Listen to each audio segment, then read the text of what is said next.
Quando eu era pequeno, eu tinha um amigo. Na realidade, eu acho que foi o único melhor amigo que eu tive em minha vida toda. O nome dele era Bruno.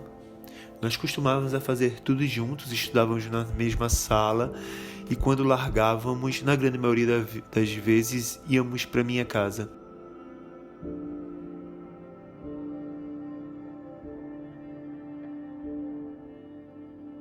Nós tínhamos uma brincadeira bem legal que era subíamos no telhado da minha casa, retirávamos algumas telhas e escrevíamos mensagens para o universo do que nós queríamos ser.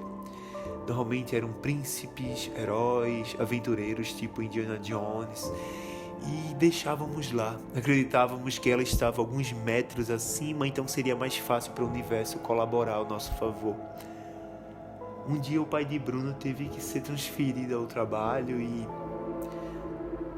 nós acabamos perdendo contato. Éramos crianças, né? Não tínhamos muita noção dessas coisas de pegar informação, sobrenome, blá blá blá. Eu não tenho o sobrenome de Bruno, a única coisa que eu sei é que ele se chamava Bruno. E como as pessoas o chamavam, Bruno Gordinho, que por sinal era uma coisa que ele detestava. Bruno é aquele cara que tinha uma cara de nerd, assim, óculos fundo de garrafa, cabelo puxado pro lado e as pessoas, eu acho que acabavam usando muito isso pra tirar onda com ele. Hoje eu, sei lá, entendo minha vida como você retirar as camadas sociais que foram postas em você durante esses anos. E eu sou fotógrafo, tento fazer isso com a minha fotografia. E eu acho que uma das coisas principais é você voltar para quem você era, ou pelo menos quem você era antes de colocarem tantas camadas em você. Quando eu penso em uma das coisas mais, entre aspas, puras que eu tive na minha vida, talvez tenha sido essa amizade, talvez tenha sido o Bruno. Então hoje eu chamo o meu equipamento de trabalho, a minha máquina fotográfica, de BG. É uma espécie de homenagem, mesmo sabendo que ele não gostava do G.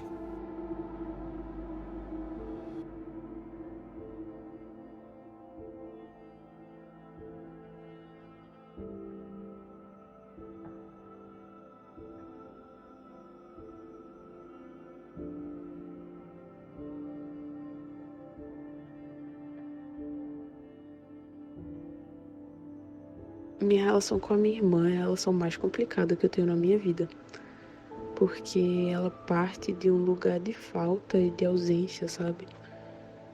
E o que eu sinto é que é quase como se a gente fosse duas estranhas vivendo sob o mesmo teto, porque a gente se vê todos os dias, mas a gente não conversa e a gente não passa tempo junta. E é uma relação que faz muita falta, sabe? Então, por isso é até difícil, assim, de falar mais sobre a relação, de contar alguma história específica, porque o que eu sinto é como se as memórias elas tivessem se esvanecido ao longo dos anos, conforme a relação também ia fazendo esse mesmo movimento. É como se eu tivesse enterrado as memórias dentro de mim como forma de lidar mesmo com a ausência.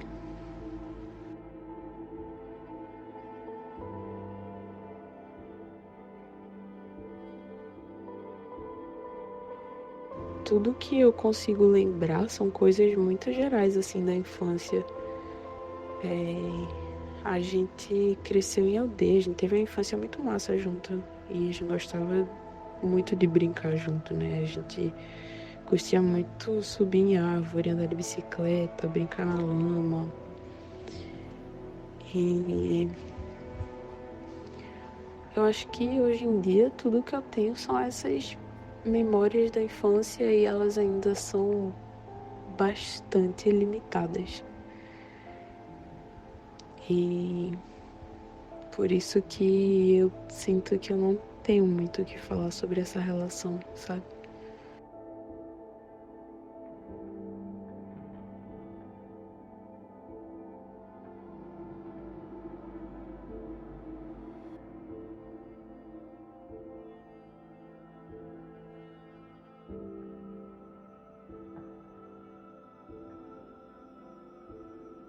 Meu pai sempre foi um mistério para mim, mas nesse mistério vinha muito um fascínio acerca de como ele falava, de como ele andava, de como ele pensava, de como ele se portava.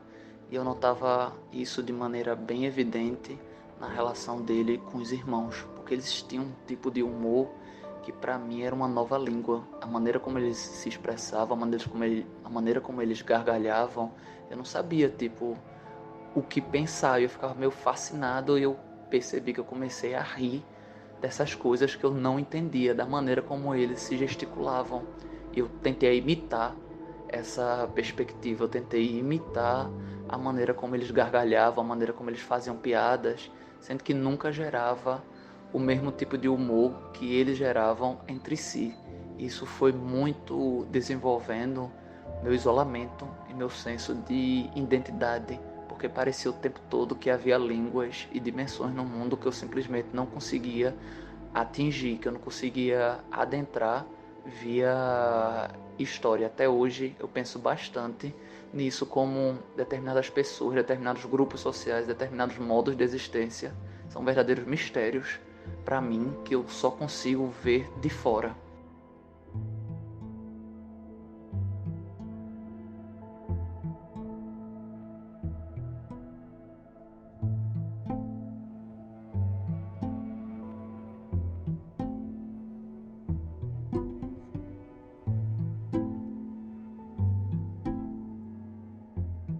Quando eu paro pra pensar na minha avó, eu só consigo lembrar de cada momento que a gente viveu juntos, de quando ela ainda estava aqui, fisicamente. Até porque ela não foi embora totalmente, porque ela continua nas minhas memórias. Em cada coisa que eu faço, em cada café coado, em cada abraço que eu sinto o abraço dela. Eu lembro de quando eu chegava lá, na casa dela, a gente fazia um café, sentar no quintal, sentir o cheiro das plantas enquanto a gente conversava, quando ela me dizia conselhos que eu ia levar para minha vida inteira, a uma bobagem que eu iria esquecer a um segundo após que ela me falou.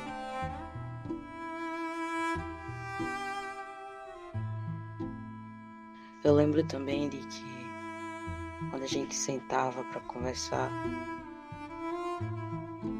eu aprendia com ela e ela aprendia comigo, por mais que eu pensava que eu não tinha nada para ensinar para ela. E lembrar dela é sentir cheiro de café, cheiro das plantas e o cheiro dela, aquele cheiro que só ela tinha.